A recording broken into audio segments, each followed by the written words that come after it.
Hey everyone, I'm Megyn Kelly. Welcome to the Megyn Kelly Show.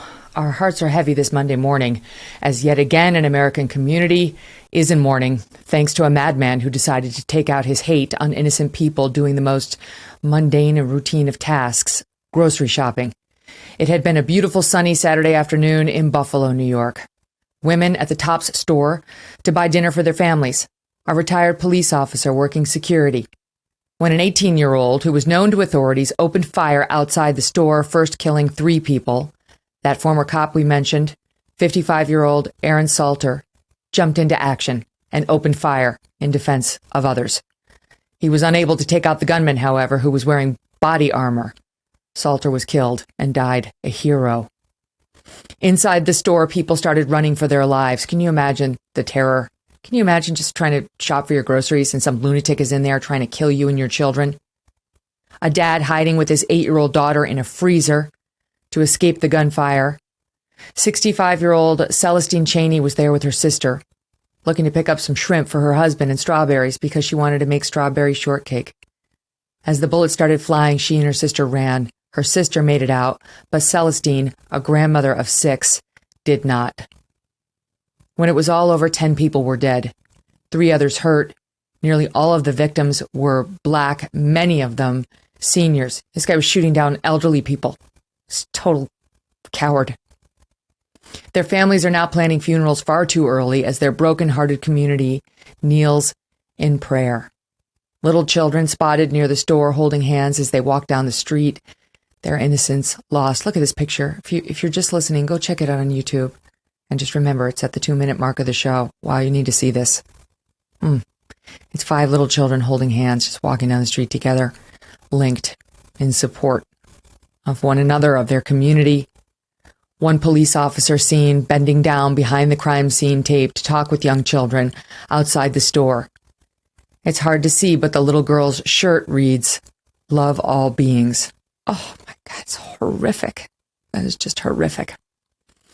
We will not be naming the shooter on this program, consistent with our policy of not naming mass shooters, who in part are out for infamy, and we decline to help. He's pleaded not guilty, but he also left behind a trove of information, including a 180-page manifesto filled with racist and anti-Semitic commentary. The shooter was white, detailing how and why he picked his target. Some in the media have been quick to point fingers and even place blame on our friend and very popular Fox News host Tucker Carlson. It's outrageous. It's wrong, both factually and morally. Why do we have to go to that place immediately on these stories? Why can't we spend 2 fucking minutes mourning the people who are dead and trying to understand that we have insane people in this country? We have lunatics. It's a huge country. We're not going to be able to get rid of them all. It infuriates me. People have to inject their politics into everything. And this guy had a racist manifesto. There's no question. That doesn't make it Tucker Carlson's fault. Just stop it. Just stop it. There's the lunatic over at Rolling Stone. Her headline. This is a person who wrote for the New Yorker and was fired for wrongly claiming that an ICE worker had a Nazi tattoo on his arm. In fact, it was his platoon's sign from when he served our nation honorably in Afghanistan, trying to protect this lunatic so-called journalist who then tried to defame him when he went on to work for ICE. This woman now, or in between, she worked for Media Matters. Now she works for Rolling Stone, publishing a piece today, the headline of which was, "The Buffalo shooter isn't a lone wolf. He's a mainstream Republican." And yet, if you read the shooter's own words, he actually hated Fox News and he hated conservatism. But apparently that doesn't fit with the narrative these people want to sell. Let's bring in Brandon Tatum, a former police officer and host of the Officer Tatum Show and podcast. Brandon, welcome to the show. Sorry to start with the profanity. It's just so infuriating to me that the death of these good people immediately has to be turned into a political cudgel. Immediately. Your thoughts on all of it? Yeah, man, I see why you're very upset. And I think most people in this country that are rational are extremely upset. I watched the video that he live streamed because I wanted to see exactly what happened. And it was the biggest display of evilness and disconnect from human society that I've ever seen in my life. And to see people coming out, instead of saying, look, this is a problem. This individual was deranged. This is unacceptable in our country. We pray for the families that have lost their loved ones who are just shopping at a grocery store because a person wants to be a lunatic and take his own ideologies and take them personal against people that have nothing to do with what he's saying. Instead of them having the condolences for those family members, they want to make it about politics. There is no other person on planet Earth that's responsible for what happened in Buffalo but the person who pulled the trigger on that gun. And I don't want to hear it from either side about who's more responsible than who is. It is wrong for someone to do that to innocent people and to do that in general, to murder people based on a difference of ideologies. And I think it's shameful. And these Democrats, they are looking for opportunities to make a rift between people so that they can leverage votes in the midterms and in the 2024 election. Mm-hmm. I'm almost confident that that's what they're doing. They want this to be about gun laws. Buffalo has one of the, well, at least New York has one of the strictest. They have some of the strictest gun laws that I have ever seen. But that's not going to stop a person who's a criminal. Restricting guns from law-abiding citizens is not the solution to the problem. Blaming white people and claiming white supremacy as the leading cause of issues in our country is not going to fix the issue. They are just funneling lies and propaganda. If you look at any statistical data, if you want to go to the data, it appears to me that minority groups like Asians and Black people are disproportionately represented in mass shootings. They don't want to talk about that. To me, in this situation, is not relevant. But if you want to bring out talking points and facts, then give us the whole story. They won't tell you that in the manifesto, the kid had declared that he was not a Republican. He declared that he did not agree with many things that Republicans are talking about. He was not a Christian. He did not believe in God. But they don't want us to believe that. They don't want you to know that. And I think it's shameful.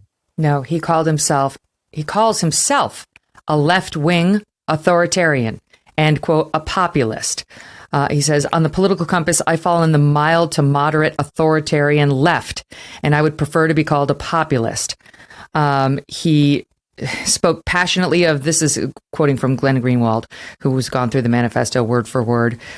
He spoke passionately on the centrality and necessity of environmentalism, lamented that the state has long since heavily lost to its corporate backers, ranted against corporate profits and the ever-increasing wealth of the 1% that exploit the people for their own benefit, vehemently rejected any admiration for political conservatism, but made clear he viewed it as an enemy to his agenda. Conservatism is corporatism in disguise. I want no part of it. And yet, within an hour of the news of this murder spree in Buffalo, still going off of Glenn here, the media was blaming it on Tucker Carlson before anybody had even had a chance to read this manifesto. Now, here's what we know. He did believe in something called the Great Replacement Theory, and he acknowledged that this is his research from the internet. He was not a Tucker Carlson fan. We don't even have any proof whatsoever he'd ever seen a Tucker Carlson show or even knew who he was. None. Zero. Okay? That's what people need to remember as the media tries to blame this on Tucker. But he did believe in something called the Great Replacement Theory. We can talk about this. We can get into what that is. He attributes his teachers on it to these other white supremacists overseas. The shooter in Christchurch, New Zealand in 2019, who killed dozens at a summer camp. Who killed many at a mosque. And then another who killed many at a summer camp in Norway. He said he's been radicalized entirely by the internet. All right. And that he's been inspired by somebody like Breton Tarrant, some guy who's a white supremacist who live streamed himself. That's the one murdering 51 Muslims at a mosque in Christchurch, New Zealand. OK, so he said that guy radicalized him the most. He went on to list other mass shootings that inspired him.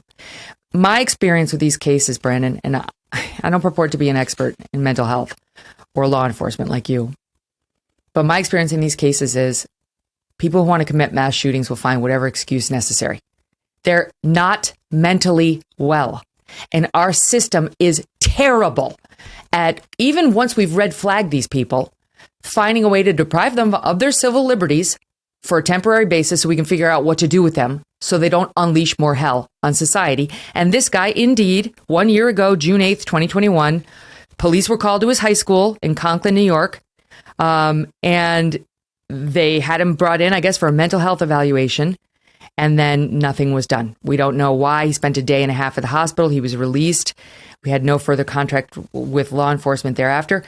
But my take on this is there are lunatics in this country. We can try to red flag them. We should be much more liberal with civil confinement while we figure out just how big a danger they are to society.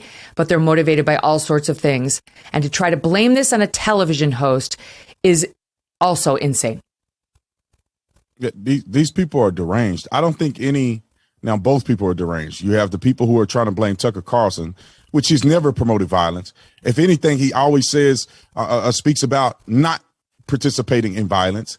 And no rational person thinks that anyone on television should be directly responsible. But these individuals that are like the one who did the shooting in Buffalo, they are extremely mentally deranged. There is something really wrong with them. They have not connected with humans in society in a way in which that's meaningful.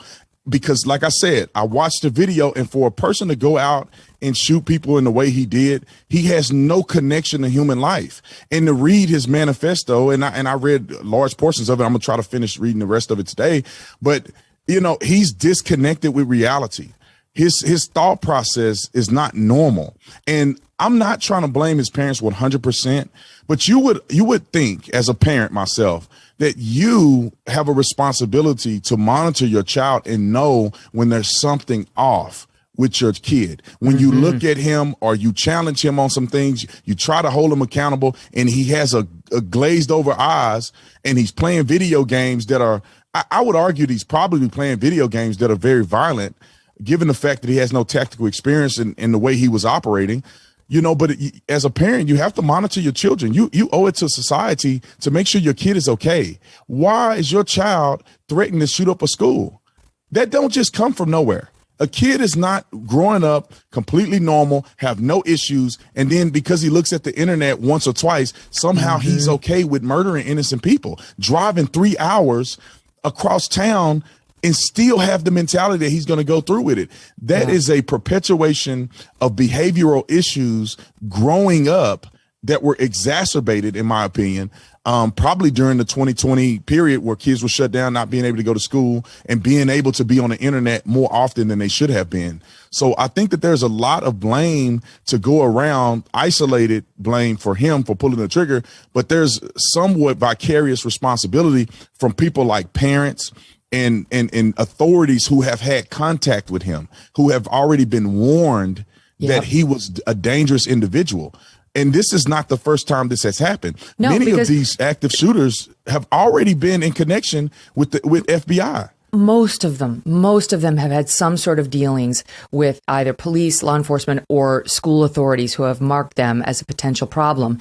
This kid at the issue in June of 2021 was not issuing racist threats at his school, nor threats directed at a specific person or place.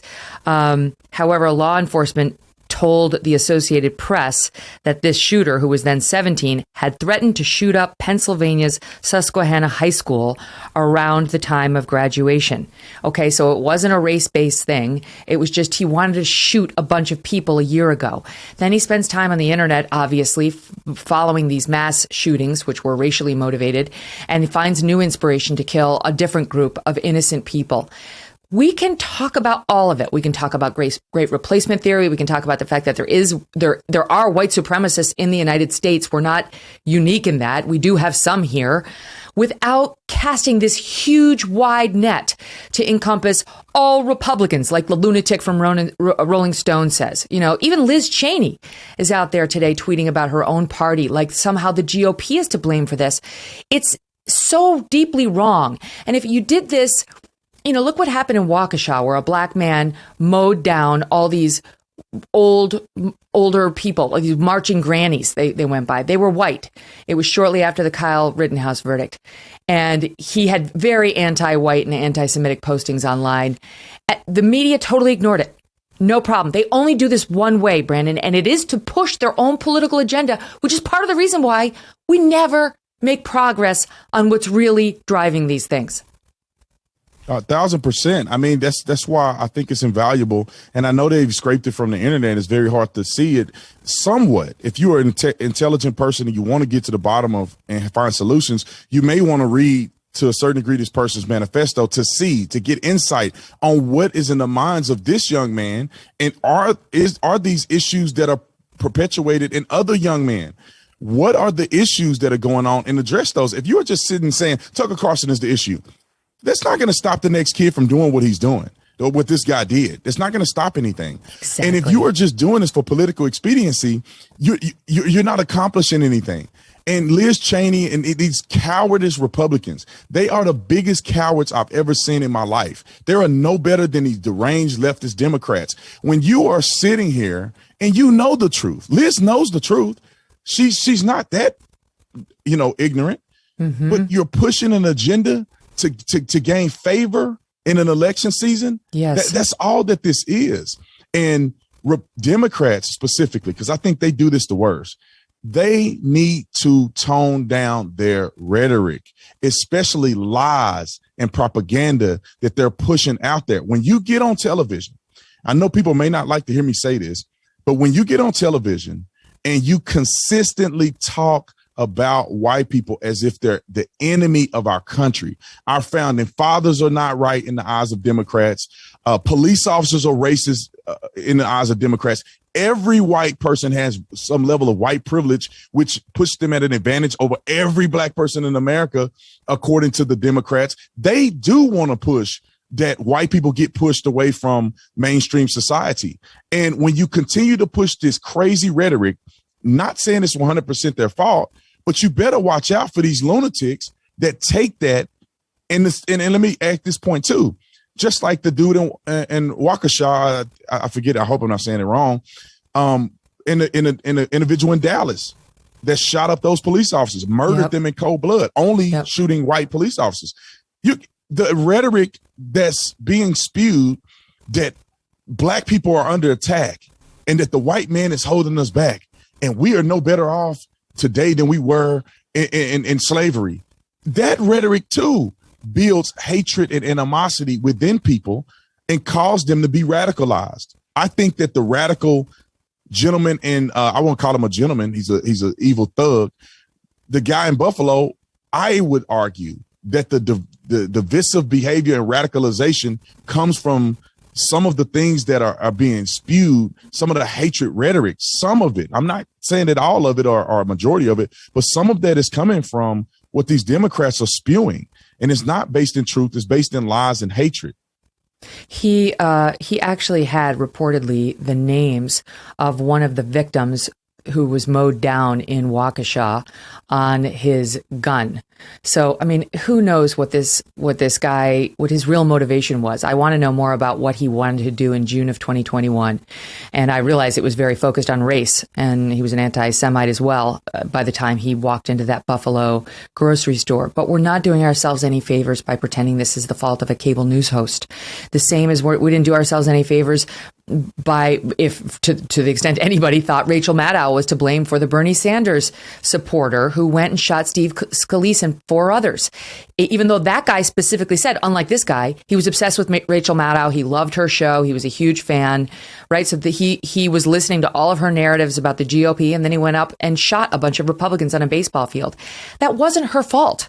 That was not her fault. This is not the fault of Tucker Carlson, who I don't know what the people he followed, this shooter in this case, overseas, believed in something called the Great Replacement Theory that was about white people panicking that there are too many people of color being brought into, could it be Europe, could be the United States, whatever country they were in, and that black people were going to outnumber white people. And so there was a panic of trying to, or it could be Muslims, it didn't have to be black people.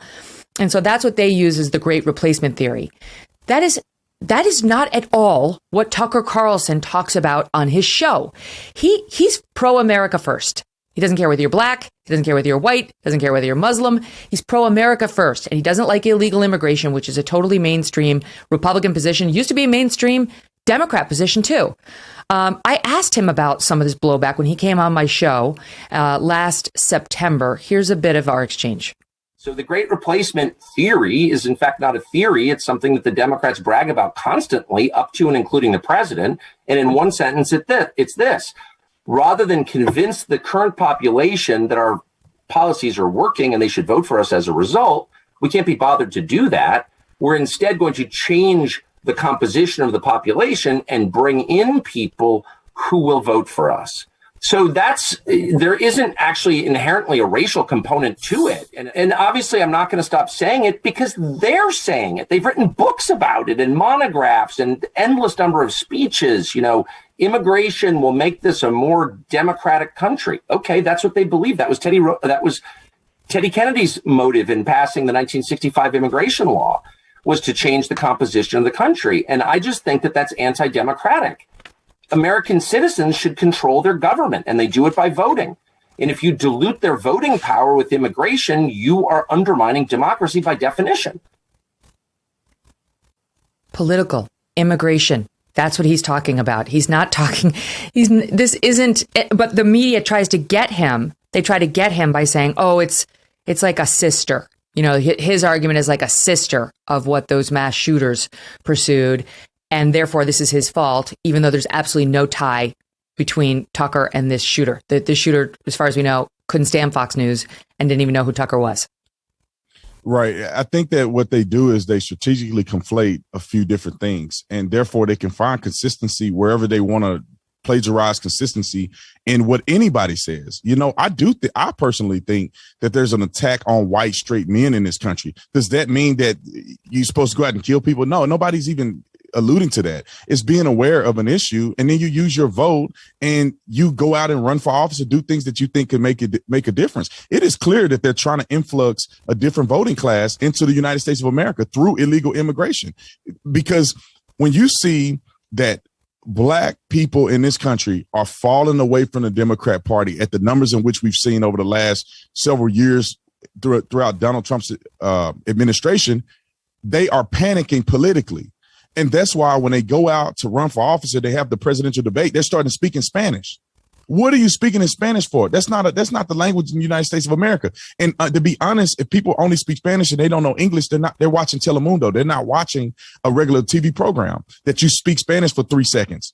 Mm-hmm. So it's clear that they don't care about people at the border. This is a fact.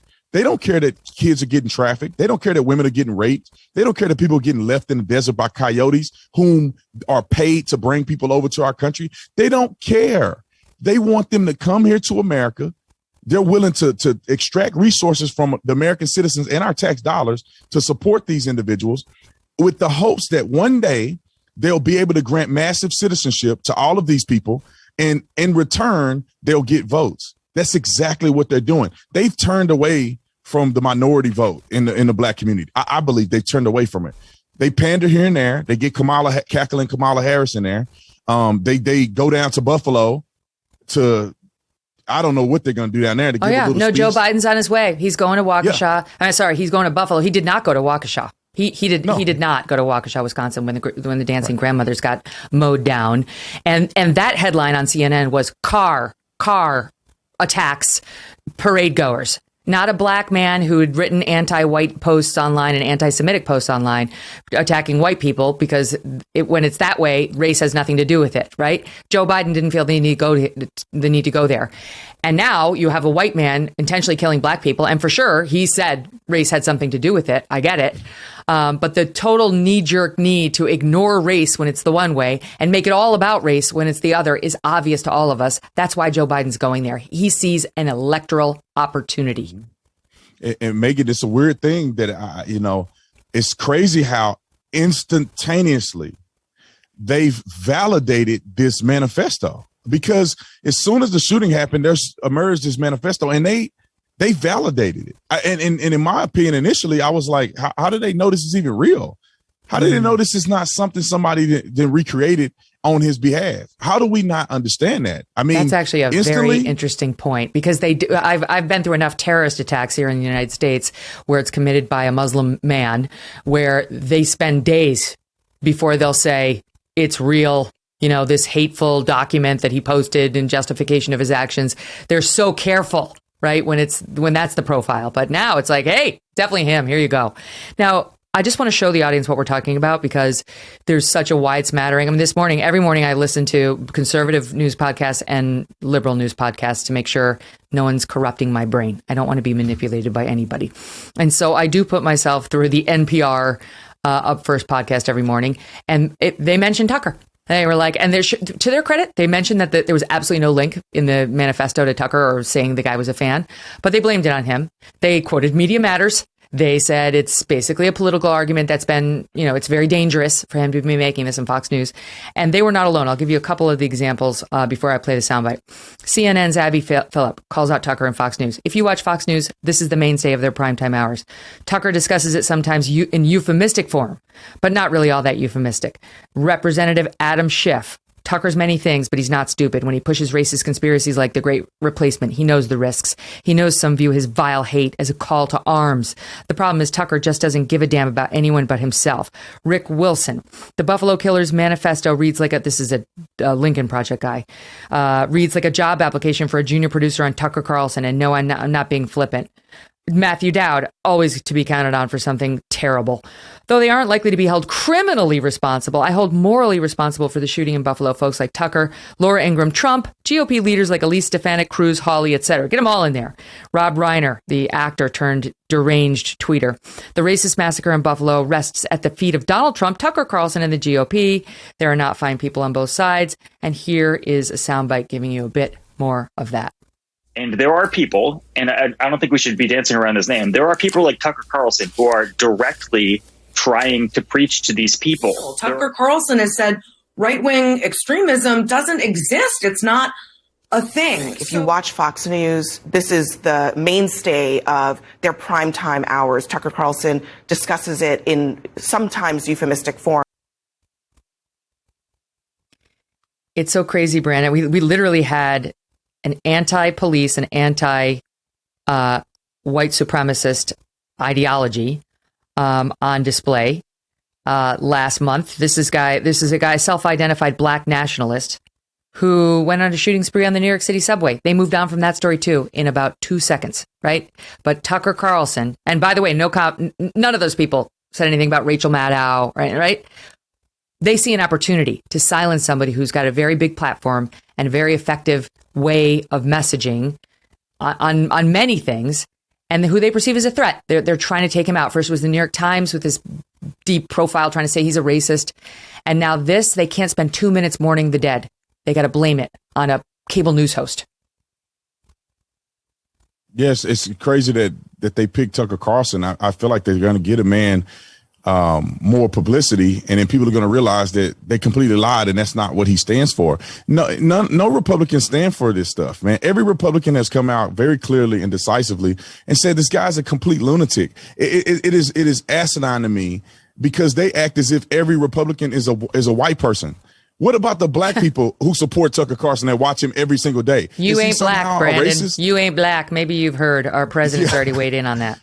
Yeah, according to your guy, Joe Biden, who, in my opinion, made a racist statement by saying I ain't black if I don't know who I want to vote for. Exactly. It's very interesting how they're using some of these talking points as if they're receiving one email and all of them get out there and say the same thing. It's a complete double standard. You had mentioned the gentleman in New York. I don't like to call these people gentlemen. I try to be respectful as a Southern guy, but the individual in a New York City subway, I mean, his videos on YouTube were completely radical. He said he hated white people.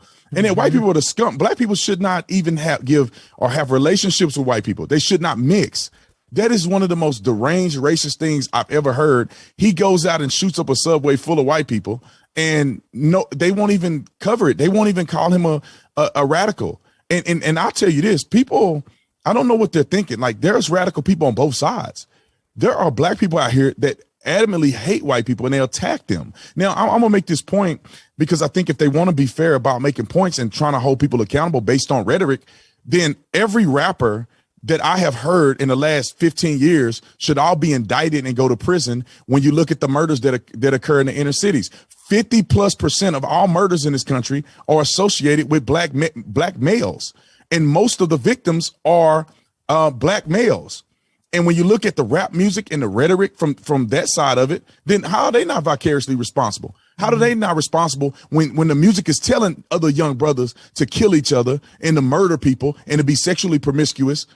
If you want to say Tucker's someone using some of Tucker's talking points, potentially plagiarizing and taking it out of context and using it for evil, then you have to hold the line in the same direction. Yeah, Ilhan Omar it doesn't work that pushing way. Islam, and you got the Post City nightclub where a Muslim guy goes in there and kills 50 people or so.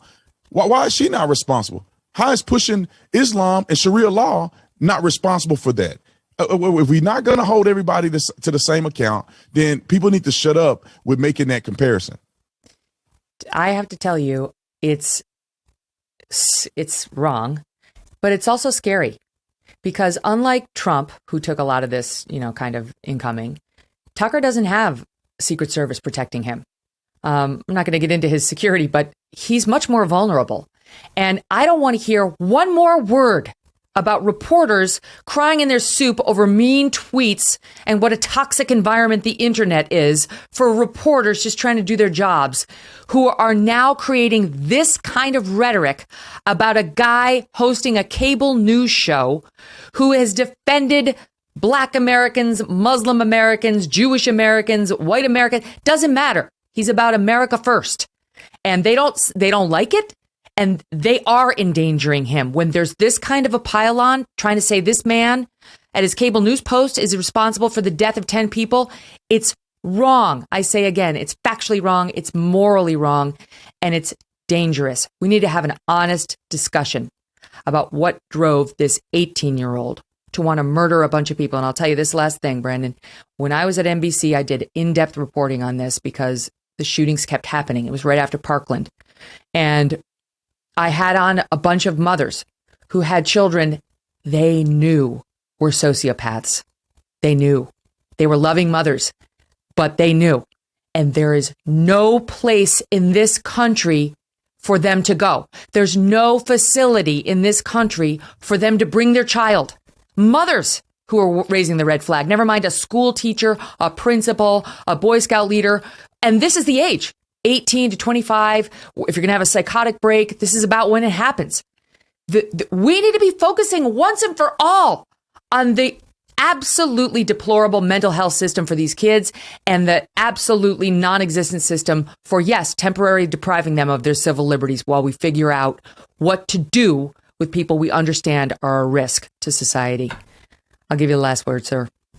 No, Megyn, that's 100% correct. It's sad because if a kid want to transition, they got all kind of programs to cut their genitalia and let them become a transgender and puberty blockers and all kind of other stuff. But I feel like that they're dropping the ball with young people who have mental illness. It's no way you're a functioning young person and you're okay with just killing, murdering people like that. There's something wrong, and parents do know when their kids are off.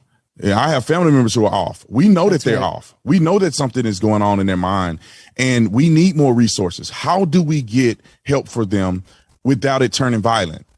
You call the police and they show up to assist, and that family members become violent with the police are going to have to defend themselves. And that's a lot of people are afraid to go down that path. So what other options do we have for our parents to report their own children or to get them the help they need in a more meaningful way? I believe personally, if the parents would have gotten this young man the help he needed for earlier on, maybe he wouldn't have taken his emotional ideologies and turned them into murder. So there's a lot. We need to know what happened. There's a lot to be talked about, and I hope that we see it turn around. Absolutely right. And the facility, we need to build a facility because it doesn't exist. It needs to be a facility into which a loving parent would commit one's child. It can't be like Attica. It's got to be a facility into which a loving parent would commit his or her child. But it does have to be a secure facility. It can't, it's going to have bars on the windows, and the people who get committed there will not be able to leave until, in my view, it has to be sort of a diverse panel of experts who would have to determine whether this person is no longer a threat to society. I have lots of ideas on it. We can save it for another day, but none of it will be looked into in the wake of this shooting, Brandon, because they want to talk about cable. So much appreciate your service. Thank you for being here. Thank you, Megyn. God bless you. You too. Coming up, Devin Nunes. He's CEO of former President Trump's media and technology group, and he's had his own dealings with Adam Schiff. And obviously, he's a Republican. We'll ask him what he thinks of the latest. Black Rifle Coffee Company is a veteran-founded coffee company. They offer premium coffee to people who love America, and their mission is to support those who serve. In 2021, they donated over 100,000 bags of coffee, which is over 2.1 million cups of coffee, to first responders, law enforcement, and active duty military members. You know that with every purchase you make, Black Rifle gives back. And when you join their coffee club, your chosen brew is roasted, packaged, and shipped free to your door on your schedule. Not only do you save a trip to the store, but you also receive special discounted pricing on roasts to gain access to exclusive products as well. Black Rifle Coffee has everything a coffee lover could ask for. Get fresh roasted coffee from around the world delivered right to your doorstep. Go to blackriflecoffee.com. Use the code MK at checkout, and you will get 20% off your purchase and off your first coffee club order. That's blackriflecoffee.com. Code MK on checkout. Black Rifle Coffee, America's coffee. Welcome back to the Megyn Kelly Show. We're going to get into just a bit more about the media reaction to this shooting in Buffalo in just a second. But I want to start with this, with our guest. A major test unfolding today for Special Prosecutor John Durham. Now, John Durham was tapped to investigate the origins of the fake Russiagate scandal on which the media misled us for 2 years. Today, the very first trial in the ongoing investigation involving Michael Sussman opens up. It's day one. In 2016, Sussman went to the FBI with purported evidence of collusion between the Trump campaign and Russia. He was a concerned citizen. He just wanted the FBI to know. Looked like Trump was doing something bad. He told the FBI, I'm just here as, Joe Friday. Like, I saw this and it's bad and I'm not here on behalf of any client. I'm a good American. Durham, who's been now looking into these allegations, alleges that was a total lie. And that, in fact, Sussman was there visiting the FBI on behalf of the Hillary Clinton campaign and refused to disclose the fact that this was a political hit job. This is not concerned citizen behavior. Joining me now is someone who has waited a long time for this day in court, and that's former House Intelligence Committee Chair Devin Nunes.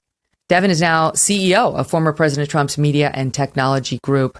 Very glad to have you here today. Thanks for being here, Devin. Megyn, great to be with you. It's a pleasure. Before we get to everything that's happening with Trump and the Sussman trial, let's just spend a minute on what happened in Buffalo. The reactions to what's happened have been just beyond the pale, and I read some of them with our last guest. But I know you've had your exchanges with Adam Schiff.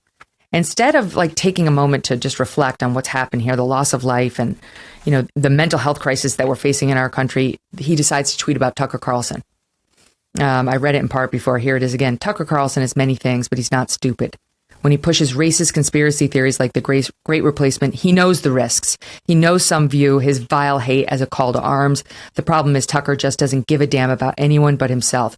That from Adam Schiff, sitting Democratic leader, that's not the same as some random tweeter, pundit. That's got weight behind it.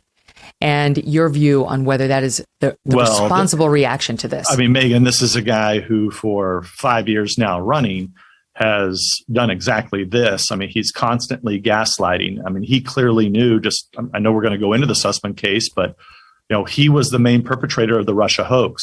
When I came out in early 2017 and said, hey, look, I don't see any intelligence here whatsoever that would say that Trump has anything to do with Russia. It was him and all of the Democrats there who continually said, oh, my God, it's there. You just can't see it. Wait till you see it, things of that nature. So, it's been a slippery slope for him and many of the other leaders where there's just nothing that they won't do, nothing that they won't say. I mean, you now have this, the latest attack on the Supreme Court, leaks coming from the Supreme Court. So, what happened, in 15 and 16, which was, okay, it's just Donald Trump. Everybody hates him. The fake news hates him. So it's okay to attack him. And it doesn't matter how dirty we get because, clearly everybody's going to cover for us. And it got DOJ, FBI, all these people involved in this has now escalated to, where you have, tweets that go out accusing anybody they don't like of racism. I even saw Elise Stefanik, who's a congresswoman from New York, the highest ranked woman in Congress, highest ranked Republican. She's the number 3 in the House of Representatives right now for the Republicans. I mean, both her, a local New York paper, and then I think even the Washington Post accused her of being a racist.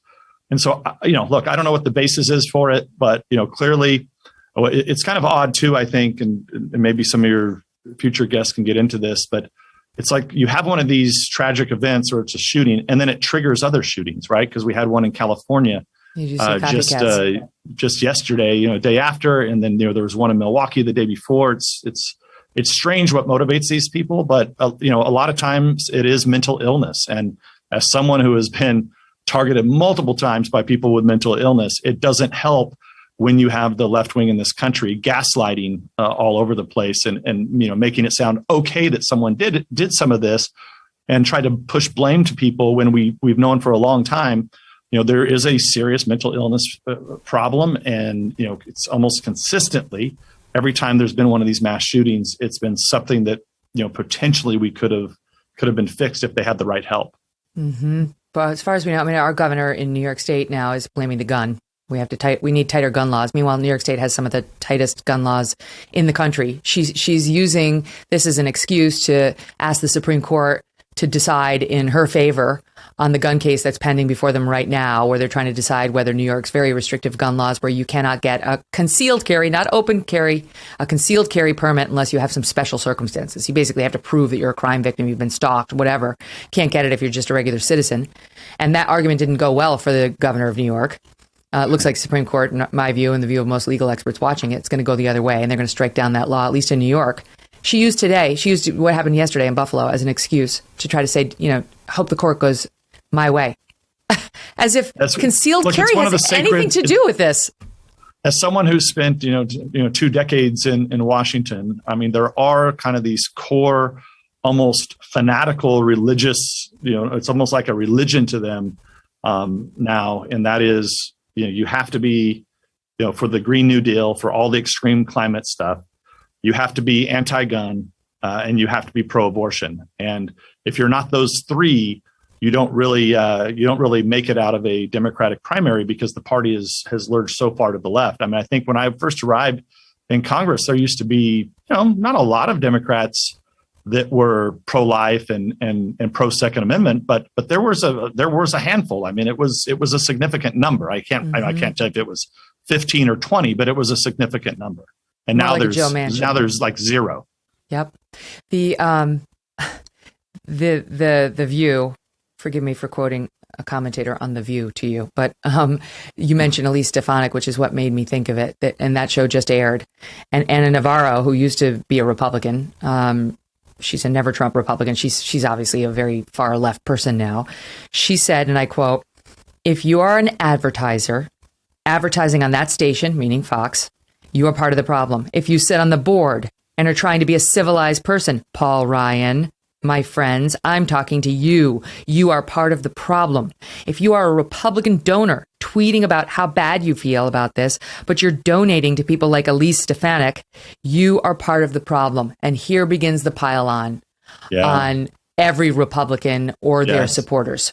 And it's very odd of all the people they pick Elise Stefanik. And so take you back just a few years when the left and the Democrats constantly said, the Republicans, they're war on women, they're anti-woman, they don't have any women that are elected. It's all just a bunch of guys.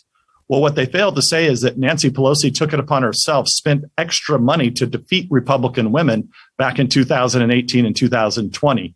So now, what do? They know that Stefanik is a very effective communicator, young lady.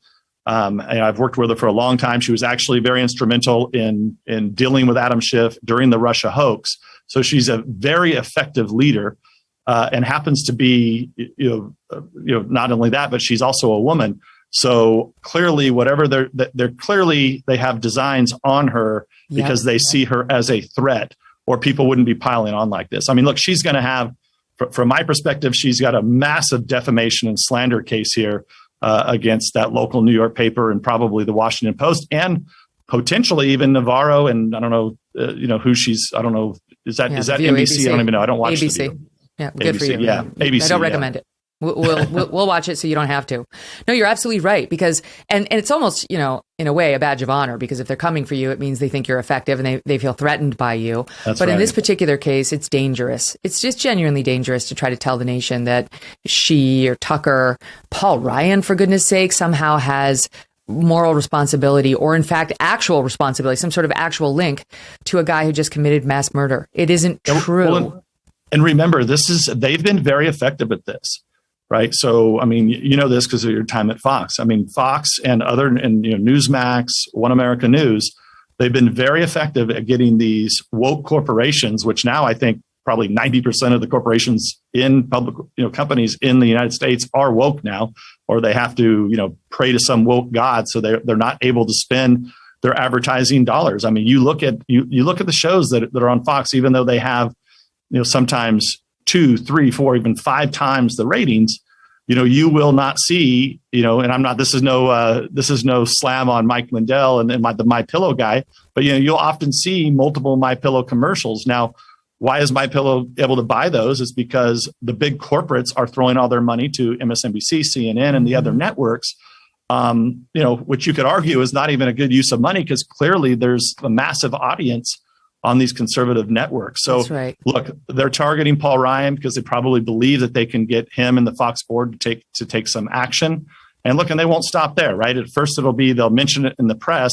And then the next thing they'll do is they'll start harassment. They'll start lawsuits. They'll start sending people to your home. I know that because I've, been dealing with it, since I, in 2017, came out and said that, hey, there's Donald Trump's not a Russian agent here, and the Republican Party is not under the control of Putin. And, ever since then, I have been, constantly attacked and harassed. It doesn't stop. And they won't stop unless they think they can defeat you. Right. That's what they want. Exactly so you right. have You're to the stand perfect up guest to for that reason. That's right. Because what you were saying when you went against the grain and said, hold on, I'm on the Intel committee. You don't have it. It isn't there. This is made up. They Right. came for you. They were angry that you would say such a thing. They dismissed you as just a rube. And what you were saying was true. It just didn't align with their political goals of getting rid of Trump. And they considered him an existential threat. So he had to go. And anybody pushing back against the narrative had to go. So yeah, you've lived this firsthand. The Paul Ryan thing.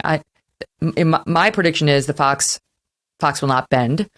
The Fox board will not bend. They're not firing Tucker, and they shouldn't. And he's already lost a lot of his advertisers. A lot of advertisers don't want to go on his show because of this. And you know what? They'll be just fine. If every advertiser walked from Fox News, they'd be just fine. They make most of their money in the carriage fees that the cable providers pay them. Comcast, all those people pay to have Fox News on their lineup because half of the American public watches Fox. And in fact, it's the most watched channel by Democrats. I mean, more Democrats watch Tucker than any other show. So they'll be fine financially, even if every advertiser pulls. But it's to your shame and your own business loss if you pull your advertising off of Fox News, because that's half the country. Where else are you going to reach them? You can come on digital media. We're here. But it would just be foolhardy to limit yourselves to a situation that didn't involve, such a watched cable channel. Devin, I do want to get into Sussman. It's a fascinating case. It's just starting today, and there's nobody better to talk about it than you. So stand by. We'll pick it up there right after this quick break. Cryptocurrency may represent the future of money. It's one of the most exciting investment opportunities to come around for some time. But what about taxes? With an Alto crypto IRA, you can trade crypto like Bitcoin and avoid or defer the taxes. Alto's crypto IRA is the easy way to get crypto into an IRA. Trade all you want without the tax headache. Create an account in just a few minutes and invest with as little as $10.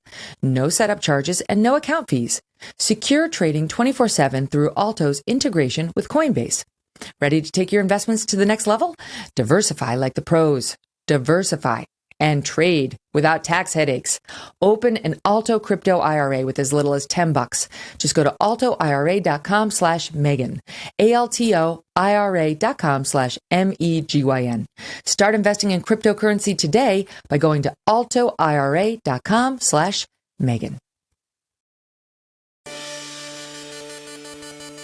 Okay, so let's talk about this Sussman trial today. Michael Sussman is a former partner at the law firm Perkins Coie. And this guy was, one of his partners was Mark Elias, who's a campaign law specialist who represented the Clinton campaign. And Michael Sussman one day walked into the FBI and said, I got a great tip for you. Oh my gosh, this bad stuff is going on with Donald Trump and this bank, and you should go check it out because I love my country and I just want you to know that we're looking at a potential traitor here. And they said, oh, are you affiliated with anybody, like on the Clinton side? No, just here as a private concerned citizen. And that, of course, wasn't true. Michael Sussman denies all that. Okay, he denies all that. And by the way, the FBI did know. They knew that who he was with and why he was there. But still, it was a lie. I mean, even if, it's still a lie, even if you know you're being lied to. That's what he's on trial for. And this is what the judge in that case has ruled, Devin. He said that they can absolutely try to prove that he lied to the FBI. He has said that they can try to prove some aspects of what the special prosecutor John Durham has described as the joint venture to defraud the government. Like, why would you do that? Who else was in it with you? Like, what would your motivation have been to lie? But he's not going to allow him to go to prove the joint venture's full scope and membership because they have an alleged conspiracy.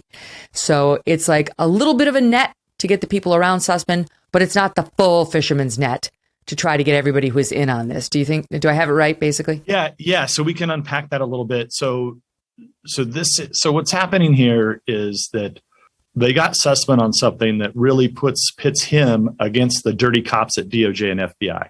So what happened, remember when Sussman walks in, this is after the election when a cabal of them decide, this is after, when I say after the election, we got to go back. Yeah. After the election of 2016, Donald Trump wins. So earlier in the last segment, you asked me, kind of, how did I know something was wrong? Well, it was because shortly after that election, we had our normal briefing that would be an after an election at the House Intelligence Committee, and everything was normal. And in fact, that was the real intelligence. I still go back to that. So 3 weeks after the election, yeah, Putin's a thug. Putin did bad things. Putin does the things he always does, but it was nothing, no like huge ordeal where he's working with Donald Trump and the Republicans. There was no evidence there. And at the time, and that just went away. So there was no issue. And then about 10 days later, all of a sudden, around the 1st of December, 2016, this whole thing gets blown up again and say, oh, no, there's evidence of this. And I said, well, wait a second. You just told us there was not any evidence, right? Like, How did this change? And of course, they would say nothing. Oh, we're going to do a report, right? Obama commissioned a report. Obama and Biden commissioned a report. And it got done in record time for any government report that I've ever seen, including, with the Christmas and New Year's. This thing was done in a matter of a month, right? So it gets commissioned first part of December, and it's done right at the beginning of January when the new Congress gets sworn in. And then we go to a briefing and they call us all together, a gang of 8. Oh my God, this is really important. And nothing. Comey's there. All these guys are there. Nothing. Zero. I'm like, well, where, I didn't say it like this, but where the hell are the Russians? Like, what are you guys talking about here? Oh, well, let me just show you. We've got this, what ended up being the Steele dossier. Oh, God. Right? So the Steele dossier gets thrown out there. And I'm like, what the hell is this? Where has this been? Oh, we've had it. It's been floating around. Well, wait, you never gave it to me. Well, the reason they would never give it to somebody like me or anybody else that's ever actually read an intelligence report is it's laughable. And it would have taken any idiot, anybody who has any background in this, a nanosecond to figure out that it was all fake. But because the news media was in on it, DOJ was in on it, FBI was in on it, all these people were in on this. So let's get back to Sussman now. What Durham's doing is he's taking a very specific slice of the entire saga. So what happens is Sussman and whoever instructed him to do this gets a little overzealous and decides that they really need this to stick. And one of their latest conspiracy theories was the Alpha Bank conspiracy theory, which was there had been all kinds of garbage, Megyn, that dates back, that all fake, all phony, just a complete and total kind of a horrible Hollywood script, actually.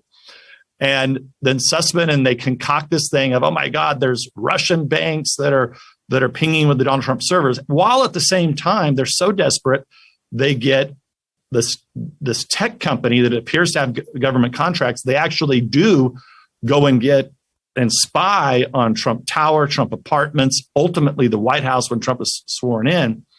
And then, of course, Sussman went to the FBI, lied about it, went to CIA and other intelligence agencies, lied about it. And that's what Durham was able to actually get him on specifically. He's already indicted Danchenko, which will be the next trial. So I believe what Durham is essentially doing here is it's really going to put Sussman, who's one of the top lawyers on the Clinton campaign. Does he and will he take the fall for the Clinton campaign and the DNC? I think that's what we're going to witness here. We're going to see. My guess is that Sussman is probably betting. Well, he has kind of two ways to go. He can bet his life on a DC jury, which is probably going to be favorable to him. Maybe he'll get off. We've seen what they've done to others. Or he would have to give up the goods on all of these cast of characters, which would take down the entire DNC, the Clinton campaign, possibly even Obama and Biden himself, and these dirty cops at DOJ, because we know there were top level people at DOJ and FBI that clearly were involved in this. And so I think Sussman has probably had to weigh that. What's what are his best chances? And I guess right now he thinks his best chances with the DC jury, because clearly they were all in on it. It was a conspiracy. Durham knows it. There's plenty of circumstantial evidence that we uncovered with our 14 criminal referrals that we made. Durham just has so much more now, and it'll be interesting if he does. He's got some cooperating witnesses. So for those of us who have been, our lives really were upended by this whole fiasco. And it's not just me, but it's people that I worked with. It's, think of the people like a Carter Page, whose life was ruined, General Flynn, whose life was ruined, Donald Trump, who had to spend basically his whole presidency defending himself that he wasn't a Russian agent. So much damage has been done to all of these institutions. But here in the next couple of weeks, if this trial does move forward, jury selection is happening today, there's going to be some interesting witnesses, including a couple that have immunity from both Fusion GPS, which was hired to put all this together, and then from this tech company that was doing the spying. Someone's been given immunity there, I believe. So that's going to be fascinating testimony. It's going to get a lot of people excited. I mean, at Truth Social, you'll like this, Megyn. We're our new social media company. People are going crazy right now. I was actually just looking at it during the break, because it's the first Durham sighting. So people have like 3 seconds of video of Durham walking into the court, and everybody, so a lot of, millions of Americans have been following this. People want to see justice, and like a Durham sighting now is something that everybody gets excited. Like a rock star. They're going to have to choose between this trial and the Johnny Depp Amber Heard trial. So which is also attracting a lot of attention. So this is just to go back. When did all of this start? Do we know when Fusion GPS and like the whole Steele dossier and like when did that first start percolating? Yeah, we pretty much know that they concocted something, and they were looking at doing something in late 2015. I believe actually Lee Smith, who wrote probably the book on this called The Plot Against the President. And he actually nailed this. He actually nailed in his book that came out, 3 or 4 years ago, all of the fake news people that were totally in bed. We didn't talk about that. All the fake news people who were in bed with the DNC and Sussman and all of the Fusion GPS. I mean, now, how do we know that? Because Durham has actually provided some of that information in his indictments and pleadings that the media was in on it. So Lee Smith actually, I think, has the best lead on this, because he got something that we were not able to get when we were investigating. There's the Steele dossiers that everybody kind of knows about that went on for, 6 or 7 months, that culminated with Sussman, Alpha Bank running into the FBI. That was kind of the last, as I remember, that was kind of the last dossier of the dossier. But there was something that Lee Smith called proto dossiers that Steele had nothing to do with. So it appears like those were probably written and concocted in late 2015. By early 2016, they're definitely targeting Trump. And what happens is that they take that story from Trump has connections to dirty Russian oligarchs. That was kind of the pre-proto dossier kind of storyline, to Trump has dealings with Putin. And we know from our investigation that Obama's briefed on this. We know that his attorney general is briefed on all of this in early, like spring 2016. And of course, everything's put in motion, to run, there's all sorts of stuff we could spend multiple shows on it. But the bottom line is they started running spies and agents into the Trump campaign. Right. They lure Carter Page to take a trip to London. They get Papadopoulos to go down to Italy. They've got, they convince Alexander Downer, an Australian ambassador, to basically come up with fake, phony information on George Papadopoulos and frame him. And so the FBI, DOJ, Obama, they were all in on this whole thing that they tried to get going. But of course, they weren't able to do it. You know why? Because there was no there. Because there was no, even as much as they tried to force to make it happen and set up the Trump campaign and Republican operatives, they were never able to do it. And, and sadly, I think, when you look back on all this that's happened, it wasn't Trump that had anything to do with Russia or Ukraine or China. It was actually Biden and the Biden family. And, that's why. The crazy thing is no one's paid a price. No one has paid a price for their malfeasance. And that's what Durham is trying to get to the bottom of. He's trying to, one by one, extract some prices from those responsible, though, there's real question about whether he's ever going to get the big enchilada, be able to establish the massive story the way you just did, or just these little slices. And I know, you recommended the 14 criminal referrals to the Department of Justice when you were on the House Intel Committee. And I know you say you hope that Durham's looking into every single one of them, but what's your confidence level that's I think, he definitely is, just by because what we, for the most part, what you saw in all of that, it was 14 criminal referrals involving actually dozens of people that needed to be investigated. Now, we had a circumstantial case. We had some direct evidence, but not like what Durham's able to produce. So look, it clearly was conspiracy. That carries some very stiff penalties. At the same time, it's hard to prove, and they're going to have to get somebody to break. I'm sure they thought that Sussman would break. He didn't. Now, like I said, just to reiterate, Durham, this is why what's going to be so fascinating over the next couple of weeks, Durham did get, two important witnesses to break, and they were able to, that are going to testify because they got immunity. And that's going to be fascinating. The Fusion GPS guy and the guy who worked for that. Is it Georgia Institute of Technology? The tech company. Jaffe is the guy. Jaffe is the guy who's being investigated by Durham. And actually, Jaffe's that was the guy. We had a guest on talking about him. Jaffe's a very colorful character who had access to all these government servers, the server of the White House and other places. And he's the one who said, we're going to use this access to look for connections between Trump and the Russians. And that's what leads to the term spying, because that wasn't, he had authorized access to the servers, but not necessarily for this purpose. And so, sorry, go ahead. I mean, look, that whole thing about spying, I know you probably want to move on from this, but it's one of the most ridiculous things I've had to deal with. It, like how the media can even argue over what the definition of spying is. I mean, they ran agents into the Trump campaign. If that's not spying, I don't know what the hell is. So, that's why, I left Congress and to go to run a social media company startup is because I could just see you have 95% of the media out there is totally fake. And they're willing to say, spying, that's not spying. What do you mean you ran somebody into a campaign? How the hell is it not spying, you morons? How is it not spying? Exactly right.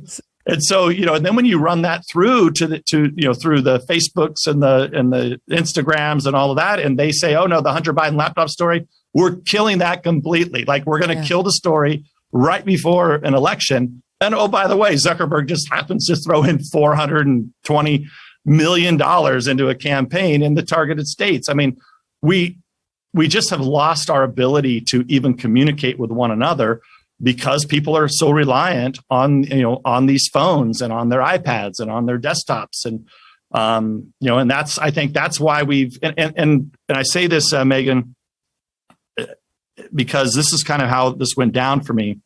I sat there for all those years saying, wait, what? It's not spying? Like, what the hell are you talking about? It's not spying. And then you would see these polls. Like when we first started, it was like, only like 25% originally thought, no, the Republicans aren't being controlled by Putin. And then we gradually fought over the years. And the polling, even on election day, the last polling that I saw, still had close to half of America that went to the polls in 2020 still believed that Donald Trump had something to do with Putin. Wow. And it could have been further from the truth. And that was kind of between the censoring of the New York Post story, the Hunter Biden laptop story, Parler being cut off by Bezos at Amazon. I just knew we have a much bigger problem in this country. If we can't even communicate with one another freely to be open for political speech, we're going to be totally screwed. And that's why I left Congress. One of the people who believed that was our new disinformation czar. The woman, the show tune tyrant, as one of our guests labeled her, which I love, Chris Rufo, show tune tyrant, was one of the people who said that the Russian story was real and the Hunter Biden laptop was disinformation. Right. I want to ask you about Truth Social, but just a couple more questions on Durham. Do you think, so is he going to be issuing a big report? Do you think, no matter what he proves in court, do you expect a big report from him that will, in a narrative, explain to us what he's found, what happened, even if he didn't find it indictable? And will it be up to Merrick Garland to release that to us? Because this whole thing got started when Bill Barr was Attorney General and appointed Durham to go look into this. So he's got to report back to the DOJ. So I think the answer is right now, we know he was instructed to do a report. At this point, I don't really want to report at this point because I want to see, this case is going to be critical, right? It's going to be interesting to see what a Washington, D.C. jury does if they're willing to actually enforce justice, because there's no question that this guy lied. So we'll see if that happens. The case, I believe it begins in August, and I think Danchenko is a much more interesting figure. He's the guy who put together the dossier and kind of handed the information to Christopher Steele. The Wall Street Journal just had a great report on Danchenko and his two loser friends who just sat around gossiping, and that turned into the Steele dossier, which every media person ran with. It's insane how these people manipulated the media. He was more hired. I think it's even more nefarious than that. So go back to what I was talking about earlier, Fusion GPS, right, who commissions this dossier. At first, they had that early dossier, which is just their garbage that they're just trying to float around in 15 and early 16. Then they need to hire an avatar. And that's why they hired Steele. Steele had been an MI6 guy. He had spent some time in Russia. What a perfect guy that they could just hire. Steele didn't write this stuff, right? Well, and what they did, and then Danchenko was essentially another avatar because they had to have a source. And if you remember, we were, during our investigation, we're like, where the hell's your source? And I had all these dirty cops at DOJ and FBI who said, oh my God, if we tell you the source, people are going to die. They're going to die. They're going to get killed. Well, that right there was a lie, because this is a guy who was a Brookings Institute dude at one point, clearly left wing. He's hanging out right in DC. And guess what? He just made this crap up. He just made it up. He was another avatar. So from my look, if you think you're putting this together, this is really Fusion GPS concocted the whole damn thing. Steele is an avatar. Danchenko's an avatar. Danchenko's problem is, and this is why I think it's going to be interesting, is, he did a whole bunch of lying. And that's going to be, I think, a problem for him, because, he was essentially what appears like they were planting information and they were just telling Danchenko, hey, say this, hey, say that. So, it was just essentially, like I said, it was just a bad Hollywood script to frame, Donald Trump and the entire Republican Party. Danchenko is the next guy to go on trial. So I'd like to see that. So just to close that, I want to see that trial. I do believe, that this Jaffe seems like he's under investigation. He could be indicted. And, clearly, will all these people, and this is the question, take the fall to protect the DNC, Clintons, and the dirty cops at DOJ and FBI, and the fake news media who were all involved in this too? Will those guys do serious time? And I think the Danchenko issue is going to be interesting because he's going to be tried in Virginia, should be a much more normal and fair jury, I would think. And then after that, then I'd like to see a report. But most importantly, I think we want to see people pay a price for the biggest political scandal in modern U.S. Political history. Mm-hmm. Wow. Well, we'll see if Merrick Garland manipulates it or doesn't let us see it. I'm sure it'll come out in much the same way the Mueller report did when they felt that Bill Barr didn't accurately represent his findings, though Bill Barr would dispute that, as he did when I talked to him. Well, and the issue here is going to be too is like this is going to happen. The Danchenko, I think that's August, September. We'll see if there's more indictments that come. But if politics stay the way that they look like they're headed to come November, Garland's going to have a bigger problem on his hands, because if Republicans do get the majority back in the House and the Senate, I know, there's enough good people that I worked with there. There's going to be a zero tolerance. Subpoenas are going to go out right away to these guys if they try any shenanigans. So, not that a subpoena is the end of the world, but we know so much more about how dirty the left will be that I'm sure there's going to be a very low tolerance level from, by both, like guys like Senator Grassley, Senator Johnson that work closely with us on our investigation from the Senate side, Jim Jordan, Elise Stefanik, who we talked about earlier. So they know that these subpoenas have to go out. So I think Garland has to be looking that, kind of that down a barrel. And I just think this is an issue that is never going to die until justice is served. And if justice is not served, then I think we're in a situation where we're just going to have the continued decay of these institutions. And that's why I've said that so much is riding on John Durham and his team, which really is kind of the future of these institutions in our country. I remember watching you push back against these narratives about Trump. And I remember thinking, I have no idea what the truth is. I have no freaking clue at that point. You guys were just putting it together. You were putting it together and you push back. And I remember seeing what the media did to you and thinking, my God, either he is a complete stooge who knows nothing, who's for some reason taken a huge risk to his reputation, or he's telling the truth. And the media can't stand to hear. And we have an answer to that. That is a factual thing that one can know. And now we know that you were telling the truth, that they tried to destroy you because what you said went against their narrative. And it's a pattern that they have repeated way too many times. Let's spend a couple minutes before you go on Truth Social. So it had some trouble getting off the ground. It had a lot of people who wanted to get on, who couldn't get on, and so on. My understanding is it's running better now. But what is it? Is it like a Twitter? Is it like a Facebook? And how are you going to make it work when Trump reportedly says he's not really going to do much on there until it gets more traction?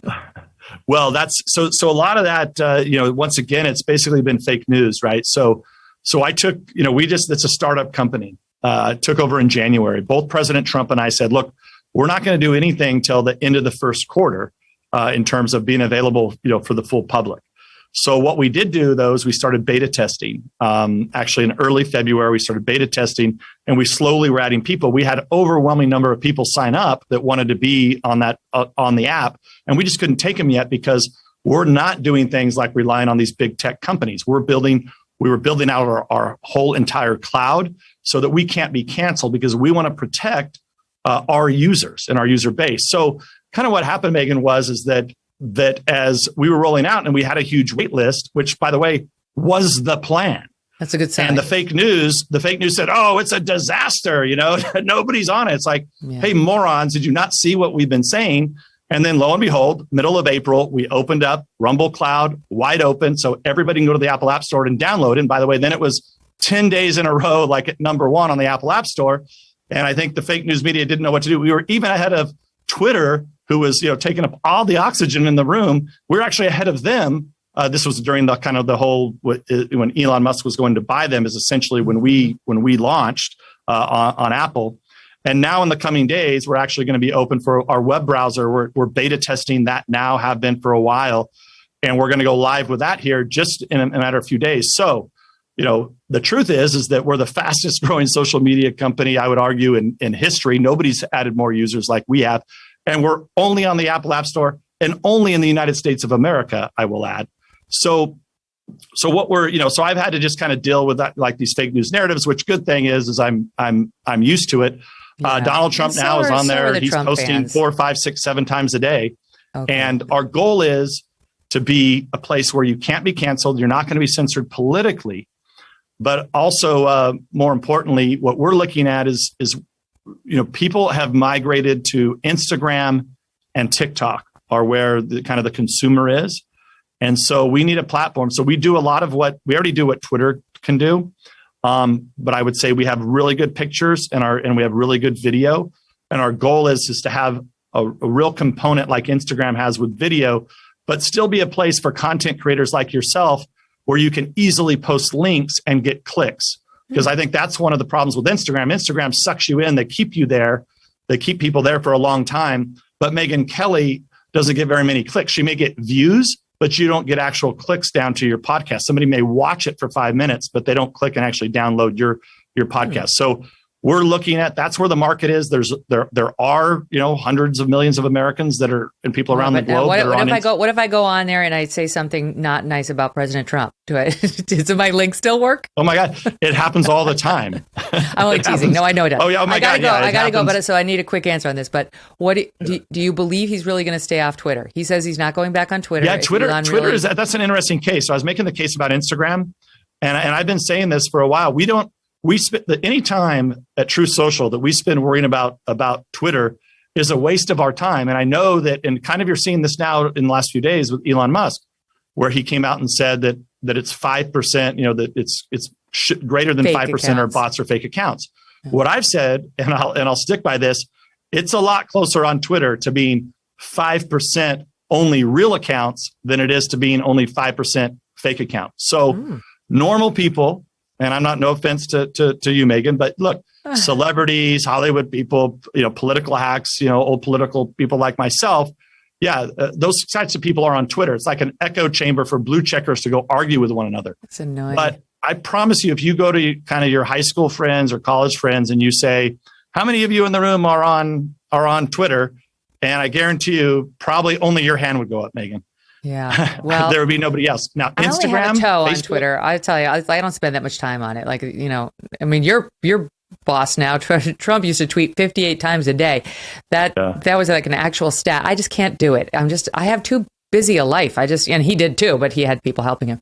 Listen, I hope it succeeds. We need more competition in this space, not less. And we need less censorship, and we need more commitment to the full expression of values, even conservative values. The horror. So I support the mission, and I hope it does really well. Devin, it's a pleasure. It's a pleasure talking to you. I hope you come back. Absolutely. We'll watch this Durham stuff closely. All right. All the best to you. Coming up, Christian Walker is here. So excited to talk to him, and I know you're going to love this exchange. Time is running out to get Genucel's most popular package for 60% off at Genucel.com. During this limited time opportunity, you can get their brand new Ultra Retinol cream for maximum anti-aging benefits with your order. Only this one-of-a-kind formula can deliver all the anti-aging benefits of retinol without any of the harsh side effects. Say hello to looking your best and goodbye to fine lines, wrinkles, crow's feet, under-eye bags, even red, blotchy skin. Results you'll love, guaranteed, or your money back. That's the Genucel promise. Join Genucel's best-in-class rewards program at checkout for an extra 10% off your order and receive a complimentary sample gift set. Go to Genucel.com/MK60 now for up to 60% off. That's Genucel.com/MK60. And right now, every most popular package includes an extra Genucel product as well. I mean, tons of stuff in here, most of it free. Go to Genucel.com/MK60. That's GENUCEL.com/MK60. Genucel.com/MK60. Welcome back to the Megyn Kelly Show. So excited for our next guest. It's Christian Walker. He's a very popular conservative commentator. He happens to be the son of NFL legend and Georgia Senate candidate Herschel Walker.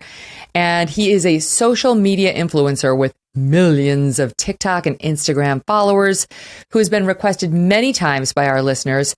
And I have become a fan too, thanks to my hairstylist who introduced me to Christian. Christian, so glad to have you here. Welcome. Thank you for having me. I'm so excited. Me too. I told her, I'm like, today is the day, Sarah. She was like, oh my God, I'm dying. She loves you. And she's the one who started playing me your Instagram videos. And they're so funny. I always get a laugh. You always say smart things. You're fearless. So let's start with how did you get to be this way? How did you get to be totally fearless in your political commentary and your willingness to express your even controversial opinions? So it just happened very naturally when what I call the BLM terrorist attacks were overtaking the country. And I watched my city, I live in Los Angeles, I watched it go up in flames one day. And then I went on Instagram and I saw everyone posting black squares supporting the violence. I didn't have any friends that were speaking out against it. I felt like I wanted to voice my opinion. And from there, I just started talking about all of my different political takes and it just took off. But I try to add in a little bit of humor with everything that, even if it's a serious topic, I think it's super important to add in humor. And so I try to seek to do that every day. Yes, I will. I'll get to some of the ones. I'll show you my favorite one in a minute. But one of the ones that went totally viral was about Joe Biden, right? Was it the "You ain't black" comment that he made? Yes. I even think President Trump retweeted that one, or that was one of my first really big ones when he said "you ain't black," and it was just very interesting that. It's funny how the left is always talking about racism and this and that, yet they're the ones who attribute certain characteristics or behaviors to a skin color. I don't think how you vote or your political beliefs should determine what your skin color is or determine who gets to tell you how to think. So, that was one of the first big ones. We have a little bit of that. This is soundbite 7, which went totally viral. Joe Biden, your comments disgusted me today. Black America has been fighting stereotypes that we all have to speak a certain way, that we all have to act a certain way, and that we all have to vote a certain way for years. You said if we don't vote for you, we ain't black? Who are you to determine who's black and who's not? Who are you to determine blackness? You do not get a pass from racism just because you're an old white liberal. You showed your true colors today, sir, and you lost a lot of Black America today. Thank God. That's fascinating. But did he get a pass on that? Because I only hear conservatives ever raise that comment. I think he absolutely did get a pass. I think a lot of the left always gets a pass for their blatant racism. And I'm not one. I'm not a woke type who's always looking for someone to say something racist or finding racism in what someone says. But saying that someone isn't black because they don't behave in a way that you attribute to quote unquote blackness, I would think is racist. Yeah. And who was it on? Was it Sonny Hostin on The View who just said Black American is an oxymoron? I mean, not Black American, Black Republican. Yes. Always coming in with the crazy hot takes. I feel like she tries to out crazy herself every single day. I mean, it must be annoying. Like, we've had a lot of Black conservatives on the show who are like, could you just spare me the lecture? It's so diminishing. It's so offensive. And they get away with it. They get away with it with calling people like, Clarence Thomas, Uncle Tom, just because he's conservative. There's an expectation you're supposed to be on one side of the aisle. Yes, they don't allow you to think for yourself. And everyone's always saying that, but they think that they are the ones who get to dictate what you believe because of your skin color. There's no freedom of thought. There's no room for freedom of thought on the left. So you were at SMU, which is, of the universities out there, somewhat friendly to conservatives. It's a weird scale, but I would say that's probably more friendly than where you wound up. So you voluntarily left SMU and transferred to UCLA, and you've documented some of what that's been like. But from where I sit, it's been terrible. They've been terrible to you. It's been horrific. Don't even ask me why I left SMU. I was having a wonderful time. I just wanted to be intellectually pushed a little bit more. And I'm really happy that I did wind up transferring to UCLA because of the battles I've gotten in and because I've been able to showcase how insane the left is on campus. But they've been nothing but horrible. The professors, the students conspire against me. They threaten me. I have to walk around campus with security every single day or every day that I have class. My parents send me with a security guard because they're nervous I'm going to be beat up on the campus. Well, it seems well-founded. I mean, have you been attacked before? I remember seeing some sort of post about that. And then I definitely saw posts where they're saying how they want to hurt you. yes, they say they want to beat my ass on campus, on Bruin Walk, a certain section of UCLA. So it would be very weird and nerve-wracking to go on campus without a little bit of protection. Oh my goodness. So this sort of tolerant, right, the far left society that's on campus, I'm sure at UCLA, that certainly would, if you were you're out as a gay man. If you were a black gay man saying liberal things, there's no way they'd tolerate any of this against you, right? But they're the ones perpetrating it against you because you happen to lean conservative. It's insane because I check all of the woke identity boxes. Certain facets of my identity would be stereotypical or what the woke left worships. Yet because I don't think how they expect me to think, and because I don't think how my demographic typically thinks, they hate me, and they really show their true colors, which is far from tolerant. Yet in liberal sections of the country, it seems that people are judged simply based off facets of their identity, such as skin color and sexuality, and that's ridiculous. What do you make of it? Just this morning, I was at my daughter's school where they're hiring a new head of school, and we get to interview the potential candidates and ask our questions. And at each one of these, we've heard about DEI and the commitment to DEI, diversity and equity and inclusion, and how important it is. And I wonder, as a black man who thinks more conservatively, how those programs grab you. I think it's demeaning because I don't need a special program to give me special rights to be able to succeed. I can succeed based on working hard. But clearly the left doesn't believe that. And I think it's a mix of demeaning quote unquote people of color. I effing hate that term. It's the worst. It's so weird. But demeaning people of color, as well as trying to seek revenge against white people. I think that's what these programs are based off of. Now, maybe our audience is getting a feel for why these kinds of discussions happen in the classes that you have the nerve to attend after paying tens of thousands of dollars to go there. This was apparently from a Chinese class, and I know you have a degree, I think, in that, talking about keeping you out of their class by asking, quote, not to be grouped with him. Somebody writes, I want to bully his sorry ass so bad. They're horrified to find out that you're in the class. One says, I need to find the proper way to say you're a effing piece of shit in Mandarin so I can practice that with him. Somebody says, oh my God, I just stayed after class and explained to somebody that about you. And she was just like, yeah, I know about him, but unfortunately my goal in this class is to teach Chinese. So I guess it's your teacher. So I am not allowed to judge him. But if students request not to be grouped with him, then I can accommodate those requests. My God. And you respond saying, I'm not a victim. I don't care that a couple of miserable people with pronouns in their bio don't like me, but I'd like to point something out. If I was the same person, I am black, attracted to men, but I was on the left at UCLA, would expel these students. Yes, 100%. Absolutely. And what's so crazy is you're supposed to go to college to be introduced to people who come from different walks of life and think differently than you. Yet in 2022, on college campuses, students are conspiring with teachers to exclude people who have certain political beliefs.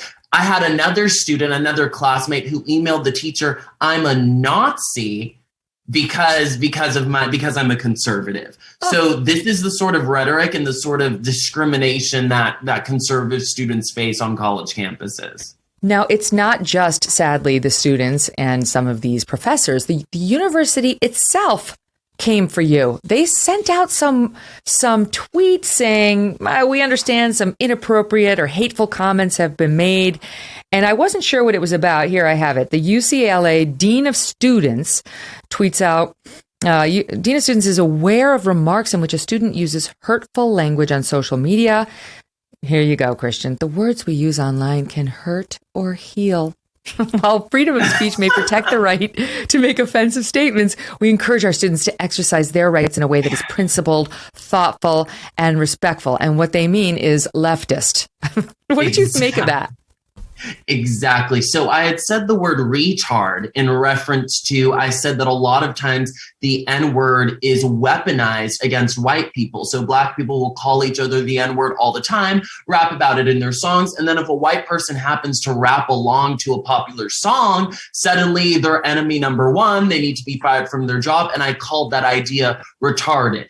This prompted a million emails from leftists who want me expelled from school. The dean of students winded up tweeting that out. But it's funny because fellow students talk about beating me up. They call me racist slurs. They call me slurs that would get them expelled if I was a leftist, but they're not punished. It's all about me because I'm a conservative and I don't believe in this race Marxism and the insanity that takes place on college. Well, it's so great you have the perspective and the strength to be able to know that, to know why they continue to target you, because, you know, it can be stressful to see this, to have this amount of incoming.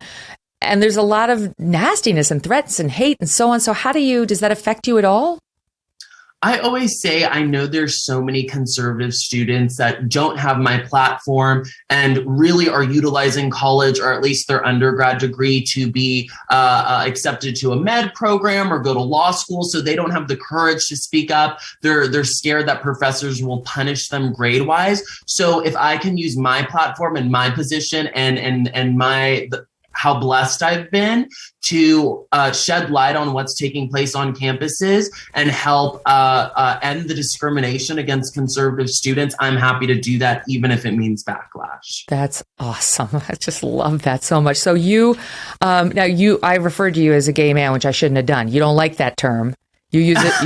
You say it the way you like it. I don't. I think I call the gay world and the LGBTQ ABCD crazy crap the rainbow cult. And I don't even want to be attached into that. I don't agree with the lifestyle. I don't need to go to a Pride Month a Pride March every Pride Month and walk around the streets naked and have sex behind a dumpster to know I'm attracted to men. I'm attracted to men. That's where it ends. So I differentiate myself by saying I'm attracted to men. Don't put that ghetto trash G-word on me. I love that. Okay. So now this is one of the ways in which I was introduced to you, because it was after, I remember what it was after that I found this meme. There was that tweet where the one guy tweeted out a picture of his wife shoveling the driveway. And he was like, she just came home from working overnight all night at the hospital. And now look at her. She's out there shoveling the driveway. It was like, what the hell is a Canadian guy? Everybody was just raining shit on this guy for like, why would you be tweeting this? You know? And he's like, oh, I made her breakfast. I remember being like 100% he did not make her breakfast. But that is when I saw the following from you. Hold on, I gotta find it. My soundbite list is so long. Let me find it. This is it. I think Bring our men back. Yes, here it is. Hold on. Soundbite 8. It was the last part. Watch this. Soundbite 8. I'm not for the draft. I'm just saying our men used to be drafted into war to protect us, and now they're putting their mask on in between bites while they eat because they're scared of fresh air. Bring our men back! Where's our men?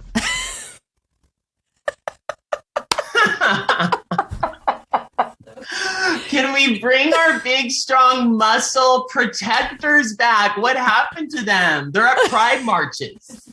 So true. I love it. Bring our men back. Where's our men? I couldn't agree more. It's like, it's fine. Takes all types, but it's not like, there's a very large space missing if you take back our manly men. Something that you tried to make the point on in another very funny bit on TikTok. This is why he's so popular, everybody.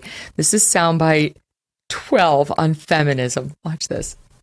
Women, so I know a lot of y'all are big feminists and into the E word equality, but we can be equal and do different things. Why would you want to go to war and do the big muscle man stuff? I don't even want to do the big muscle man stuff. Let's stay home. Let's go shopping. Let's get a coffee at 2 p.m. Let's take cute Instagram pics. And let's leave the hard work to the muscle men. Let's let them do it. They can take care of us. They can provide. I don't want to do that stuff. And if I don't want to do it, then I'm sure y'all don't want to do it. We'll do the fun stuff and they can do the hard stuff. See, we can still be equal, but we don't need to do the same tasks. We'll leave them to do the dirty task and we'll do the fun ones. Like baking cookies when they come home.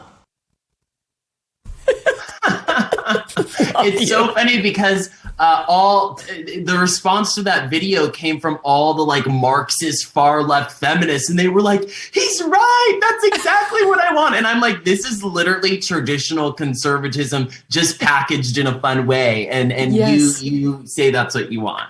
Well, that's actually something that you focus on. Like, it's kind of a message that you have for conservatives. Like, conservatism doesn't need to be like old and dodgy, stodgy, and boring. It can be fun, and that's sort of captured in how you do like your Starbucks video every day. Like, talk to us about your approach and why you do it the way you do. Well, I know that the left has a big hold on young people. They dominate Hollywood, they dominate the media, they dominate social media platforms. A lot of the big influencers outside of the political space are leftist. Multinational companies bow down to the woke left, and they're fun, they're colorful, they're sparkly. They push their political messages in fun ways. So I see why it's attractive to young people who aren't in touch and maybe have never been introduced to conservatism except from the woke left. So if we have any chance of winning the culture back and specifically winning young people back, we need to preach our messages in fun ways. It doesn't need to be buttoned up and stuffy. It doesn't need to be with a suit and tie every time. Of course, we need that. We need the professionalism, and we also need the button down fun. And so I try to bring that aspect to my political commentary. We need soundbite 10 before we go any further. It's a follow-up on the last point. Go ahead. I like my men big and muscular! Oh, sorry, I'm just making a video. Yeah, thanks. Anyways. Pulls down the shades. We're like a super feminizing men these days, and it is like, I thank you for being our ambassador. Little irony thrown in there, a little humor, and a lot of fun. And, you know, speaking of manly men, your dad's looking pretty good in this Georgia Senate race. How do you feel about it? He's doing great. The primary is coming up soon. I'm not super involved in the campaign, but I know he's about to slaughter that primary, which will be fun to watch. And then I think it's a tough race. I think, you know, a lot of Republicans, a lot of conservatives, I think we have a chronic problem of overconfidence sometimes. And so I really just want to see it through, continue working hard, continue hitting the proper issues so we can take back the House and the Senate in November. It's not a done deal just yet. However, with my dad, he's raising tons of money, and I think they're going to wind up doing a good job. Hugely popular and endorsed by Trump, which has worked out well for a lot of guys so far. Christian, what a pleasure. I hope you'll come back. You're too fun not to know on an ongoing basis. It was an honor. Thank you for having me. Oh, the pleasure was mine. You can find him on Instagram, Twitter, TikTok. He is a must follow. Need I say more? How fun is Christian Walker? Let's hear it again. Soundbite 10. I'm not for the draft. I'm just saying our men used to be drafted into war to protect us, and now they're putting their mask on in between bites while they eat because they're scared of fresh air. Bring our men back! Where's our men? Where's our men? Love him. Well, if you want a real man, you should stay tuned to this show this week, because we are going to have Jonathan Isaac with us this week. Remember him? He's the NBA player who refused to kneel for the national anthem and then refused to get the vaccine. You can imagine what happened to him. He's got a new book out. Fascinating guy. He'll be here. In the meantime, download the Megyn Kelly Show on Apple, Pandora, Spotify, and Stitcher. Also at youtube.com/Megyn Kelly. Thank you so much for listening.